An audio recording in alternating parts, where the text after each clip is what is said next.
Hello friends, मैं विनय निर्भीक। Friends, आपका एक बार फिर से हमारे चैनल पर स्वागत है। तो friends, RRB NTPC CBT 2 and group D exam date. आज हुई मंत्रालय में मीटिंग का सार, दोनों एग्ज़ाम्स में हो सकती है देरी। तो आज की मीटिंग का सार यही निकला है फ्रेंड्स कि दोनों एग्ज़ाम्स में देरी हो सकती है, जिसके बारे में आपसे लगातार कह ही रहा था। ठीक है, अब आप लोग कहेंगे ऑफिशियल नोटिस भी आ गया एग्ज़ाम डेट का, फिर भी तुम निगेटिविटी फैला रहे हो, ये कर रहे हो वो कर रहे हो। तो फ्रेंड्स, आपको जो कहना है कहो, मुझे जो कहना है मैं कहूँगा, क्योंकि मैं कभी सच से पीछे हटने वाला नहीं हूँ। आप लोग फरवरी में भी चिल्ला रहे थे कि एग्ज़ाम होने जा रहा है, ऑफिशियल नोटिस आ चुका है, लेकिन एग्ज़ाम्स फरवरी में भी नहीं हुए थे। ये बात आपको मालूम होगा।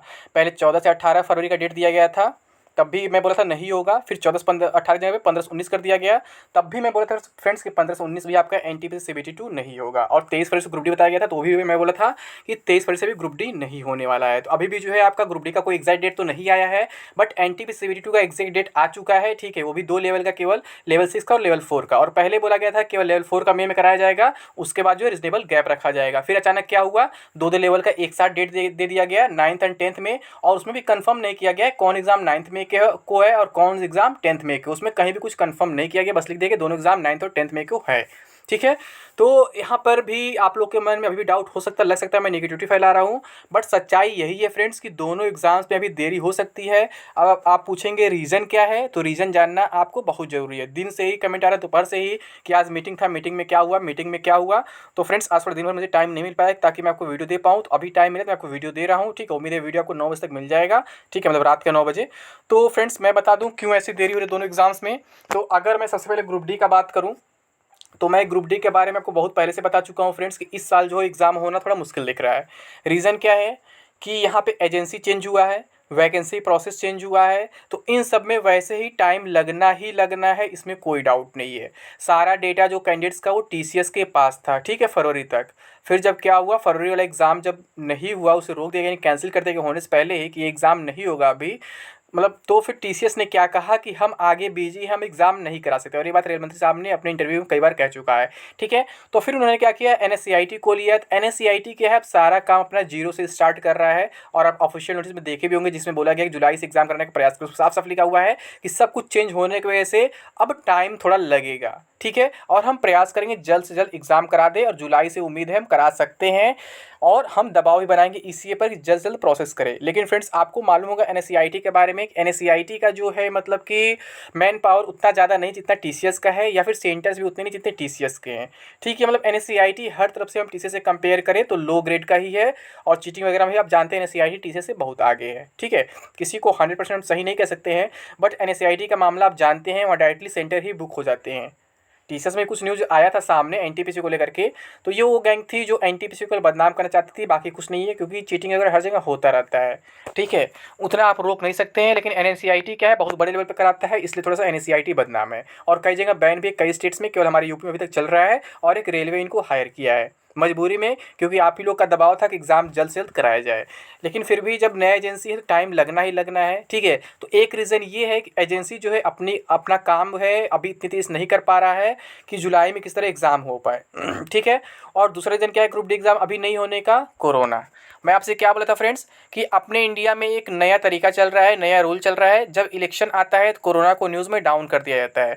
जब इलेक्शन खत्म होता है तो देश दुनिया का कोरोना दिखाने लग जाता है, मतलब दिखाने लगते हैं लोग, दुनिया का भी कोरोना दिखाते हैं। चाइना बढ़ गया, अमेरिका बढ़ गया, यहाँ बढ़ गया, वो बढ़ गया। जब अपने यहाँ इलेक्शन आता है तो हर जगह कोरोना डाउन हो जाता है, और अपने यहाँ का भी कोरोना डाउन हो जाता है। और अभी आपको मालूम होगा दिल्ली हरियाणा कोरोना कोरोना बहुत तेज़ बढ़ रहा है। ठीक है, वहाँ का जो पॉजिटिविटी रेट है वीकली वो 50% इंक्रीज़ कर चुका है एक हफ्ते के अंदर। ठीक है, तो इस पर ही मीटिंग हुआ है कि कोरोना होगा तो हम क्या करेंगे, कैसे इसे मैनेज करेंगे। और आपको मालूम होगा दिल्ली हरियाणा में स्कूल बंद होने स्टार्ट हो चुके हैं, क्योंकि कई बच्चे पॉजिटिव पाए गए हैं। और आपको ये भी मालूम है कि रेलवे का रूल है कि अगर किसी भी एक स्टेट में कोई बाउंडेशन है, कोई लॉकडाउन वगैरह है, तो वो एग्ज़ाम नहीं करा पाएंगे। तो इन्हीं सब पे चर्चा हुआ है फ्रेंड्स। ठीक है, तो इनको लगता है कि अगर कोविड आता है तो एग्ज़ाम में देरी देरी हो सकती है, और प्लस जो अभी जो उनका मतलब नई एजेंसी का प्रोसेस चल रहा है उसके से भी एग्ज़ाम में देरी हो सकती है। अब बात करेंगे एनटीपीसी सीबीटी 2 में ऐसा क्यों होगा। तो फ्रेंड्स, एनटीपीसी सीबीटी 2 में तो मुझे नहीं लगता है कि कोविड का बहुत ज़्यादा इफेक्ट पड़ने वाला है, क्योंकि ये लोग सीबीटी 2 मई में कराने को बोले हैं। ठीक है, लेकिन यहाँ पे कोविड ज़्यादा इफेक्ट जो है आपका रिवाइज रिजल्ट का पड़ने वाला है, क्योंकि मैं पहले ही बता चुका हूँ रेलवे जो है इंटरनली इस रिजल्ट को कैंसिल कर चुका है। बस आपको दिखाने के लिए डेट दे दिया है ताकि आप लोग परेशान हो, आप लोग को लगे एग्जाम होने जा रहा है। मैं कई बार बात बता चुका हूँ।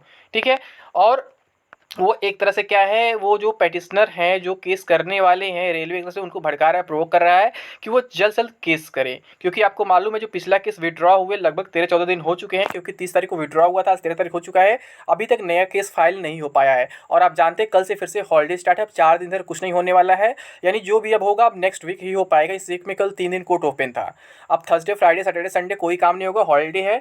कल अम्बेडकर जयंती है, परसों गुड फ्राइडे है, यानी थर्सडे को अम्बेडकर जयंती है और आपको फ्राइडे को जो है गुड फ्राइडे, तो इधर सब कुछ बंद रहेगा। इस वजह से अभी कोर्ट केस नहीं हो पाएगा। और बहुत से लोग कोर्ट केस के बारे में पूछ रहे थे, कोर्ट केस कब होगा, कोर्ट केस कब होगा, ठीक है। तो फ्रेंड्स, मैं तो डायरेक्टली पिटिशनर हूँ नहीं कि मैं आपको एक्जैक्टली बता दूँ, लेकिन जो जो उम्मीद बन रहा है मैं आपको बता रहा हूँ। तो फ्रेंड्स, ये वीक तो ओवर हो चुका है, अब नेक्स्ट वीक जो है कोर्ट केस हो सकता है। और मैं बताया क्यों लेट हुआ था, लेट इसलिए हुआ था उस टाइम क्योंकि वहाँ पे जैसे इन लोगों के पास रिटेन जो ऑर्डर नहीं था, वो जो विड्रॉन का केस विड्रॉ किए हैं, और जो हाई कोर्ट मांग रहा है कि आपने जब इससे पहले कैट में गए थे तो उसका एक ऑर्डर लाई, रिटर्न ऑर्डर लाई, वहाँ पे क्या हुआ था, ठीक है, उसके आगे हम बात करेंगे। तो उसमें थोड़ी देरी हुई थी, शायद वो ऑर्डर इन लोग को अब मिल चुका है, और नेक्स्ट वीक में हो सकता है मंडे ट्यूसडे तक जो है केस फाइल हो जाए, और केस डिटेल आपको वेंसडे थर्सडे तक मिल जाए, क्योंकि आपको मालूम है केस डिटेल एक दिन बाद ही आता है कम से कम, ठीक है। तो यहाँ पे इन लोग को भी मालूम है कि अगर केस होता है और कोर्ट केस की वजह से रिवाइज रिजल्ट कैंसिल होता है, तो यहाँ पर क्या होगा, इनके पास दो ऑप्शन है। एक, बहुत से लोग कह रहे हैं कॉमन कट ऑफ आ जाएगा, मतलब थर्ड नया रिजल्ट आ जाएगा, और एक उम्मीद दिख रही है पुराने रिजल्ट को ही वैलिड कर दिया, क्योंकि उसे कैंसिल नहीं किया गया है, उसे केवल अभी क्या गया है, उस पर स्टे लगाया गया है। और आपको मालूम होगा पेटिशनर का मेन डिमांड यही है कि फर्स्ट रिजल्ट को ही वैलिड किया जाए। क्यों लोग डिमांड कर फर्स्ट रिजल्ट वैलिड किया जाए? क्योंकि फ्रेंड्स, उनको कंपटीशन वहाँ कम दिख रहा है, सिंपल सी बात यही है। जो लोग क्वालिफाई कर गए फर्स्ट रिजल्ट में, वो सोच रहे हैं कि हाँ, अगर जो रिवाइज रिजल्ट आया है इससे हमारा कंपटीशन बहुत ज़्यादा बढ़ जा रहा है, ठीक है, जिससे सिलेक्शन चांसेस घट जाएंगे। क्योंकि आपको मालूम होगा वहाँ पे टोटल यूनिक कैंडिडेट्स 11 गुना थे, और यहाँ पर टोटल यूनिक कैंडिडेट्स लगभग देखा जाए तो, अगर ओवरऑल देखा जाए तो 20 गुना ही हैं। लेकिन कुछ स्पेशल लेवल की बात की, लेवल 5 लेवल 2 की, तो कहीं कहीं 200 गुना है, कहीं कहीं 50 गुना है। तो इस वजह से उनका कंपटीशन बढ़ जा रहा है, इस वजह से वो परेशान है इस रिजल्ट से। और जो थर्ड रिजल्ट की डिमांड है, तो यहाँ पे वो लोग हैं जो लोग चाहते हैं वैकेंसी किसी तरह मतलब आगे बढ़ जाए, किसी का ना बहुत ज़्यादा नुकसान हो, किसी का ना बहुत ज़्यादा फायदा हो, मतलब कॉमन कट ऑफ की कुछ लोग बात कर रहे हैं, ठीक है। तो कॉमन कट ऑफ की पॉसिबिलिटी मुझे काफ़ी कम दिख रही है फ्रेंड्स, क्योंकि पेटिशन में जो डिमांड किया गया है वो डायरेक्टली फर्स्ट रिजल्ट की डिमांड की गई है, और रेलवे भी उसे कैंसिल नहीं किया है। तो आगे क्या होगा मैं नहीं जानता, but maximum possibility first result की ही वैलिड होने की दिख रही है, ठीक है। अगर कॉमन कट ऑफ आता है तो एक तरह से विवाद जो है शांत तो हो जाएगा, लेकिन फिर जो ये पेटिशनर बने हुए जो पिटीशन फाइल कर रहे हैं, जो एक बार किए थे फिर दोबारा करने जा रहे हैं, फिर शांत नहीं बैठेंगे, क्योंकि इससे एक बार फिर से इनको प्रॉब्लम क्रिएट होगा। क्योंकि जब इन्हें 11 गुना में क्वालिफाई किए थे, और मान लीजिए कहीं जब कॉमन कट ऑफ कर देंगे तो लगभग 50 गुना ओवरऑल हो जाएंगे, 35 गुना हो जाएंगे, 40 गुना हो जाएंगे, तो कंपटीशन हर तरफ से बढ़ जाएगा, फिर यहाँ भी प्रॉब्लम क्रिएट हो जाएगा, और इनको और ज़्यादा प्रॉब्लम क्रिएट हो जाएगा। इसलिए मुझे लगता है थर्ड रिजल्ट की गुंजाइश नहीं दिख रही है, और थर्ड रिजल्ट में कॉमन कट ऑफ है वो तो बिल्कुल नहीं दिखता अभी, ठीक है। लेकिन रेलवे आगे क्या करेगा कोई नहीं जानता है, बट अभी तक का सिचुएशन यही है फ्रेंड्स कि दोनों एग्जाम में देरी हो सकती है, यानी कि जो अभी शेड्यूल आया आपका लेवल 6 का लेवल 4 का, वो भी कंफर्म नहीं है, ठीक है। अब मैं बता ही चुका हूँ शेड्यूल क्यों आया है, कोचिंग माफिया के लिए, कोर्सेज बेचने के लिए, बुक्स बेचने के लिए, ठीक है। कोर्सेज मेरे पास भी हैं, ठीक है, मैं भी चाहूँ तो बेच सकता हूँ, बट अभी मैं आपको नहीं दे रहा हूँ, क्योंकि मैं चाहता हूँ ऐसा चीज़ दूँ जिससे आपको एग्जाम्स में फ़ायदा मिल सके। मेरे पास भी मेरा ऐप है, आप सर्च करेंगे प्ले स्टोर पर, टारगेट विद विनय निर्भीक, आपको मिल जाएगा। उसमें कोर्सेज वगैरह भी हैं, टेस्ट सीरीज वगैरह भी, सब कुछ अवेलेबल है, बट मैं अभी आप लोग को नहीं दे रहा हूँ, वो बहुत जल्द दूंगा, जब अच्छे से उसे कस्टमाइज़ कर लूँगा आप लोग के अकॉर्डिंग, और एग्जाम ओरिएंटेड कोर्स रहना चाहिए, एग्जाम ओरिएंटेड टेस्ट सीरीज रहना चाहिए, तभी मैं उस पर बात कर पाऊंगा, ठीक है। मैं फालतू उतर के पैसे कमाने के लिए आपको नहीं कोई कोर्स दे दूंगा, कोई टेस्ट सीरीज दे दूंगा, ठीक है। जब लगेगा कि हाँ वाकई में जेन्यून कोर्स है या फिर जेन्यून टेस्ट सीरीज है जो आपके एग्जाम में हेल्पफुल हो सकता है, तभी मैं आप लोग को प्रोवाइड कराऊंगा, ठीक है फ्रेंड्स। तो अभी के लिए बस इतना ही।